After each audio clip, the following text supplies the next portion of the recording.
Alex, after the Cardiff game, I guess the inclination was to look at the second half and think, why did we let them back in it? But in the end, we held on, and it was a big 3 points, isn't it? Yeah, the most important thing was that we won the game. You know, we needed the 3 points.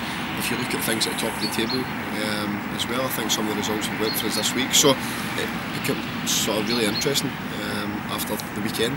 And if we can manage to pick up 3 points tomorrow, then hopefully we can find ourselves in a much better position. You said something interesting after the game. You spoke about how you felt the tension almost at Carrow Road in that second half, and you said you want to try and eliminate that. How do you go about doing that? I think the fear factor's got to go away. You know, I think we're playing with the weight of expectation on our shoulders, which you should have to a certain extent, but it shouldn't hamper the performance. So I think that's something we've got to try and eradicate from our game, and just make sure that we go and try and play as well as we can and express ourselves without that fear.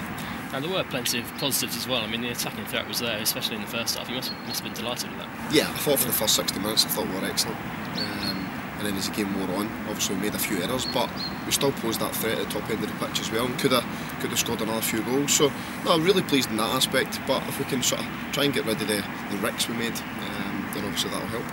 Some news from the club this week. Mike Phelan has decided to step away from his coaching role. Yeah, Mike just approached me and just said that he felt he wanted to move on. You know, for whatever reason, we got on well. There wasn't any sort of arguments or anything. It was just sort of, he just felt that he was better served elsewhere, and he's moved on. And you're now looking ahead to the Brentford game, preparing the team for that one against a team who have really done well this year. They've taken to the Championship.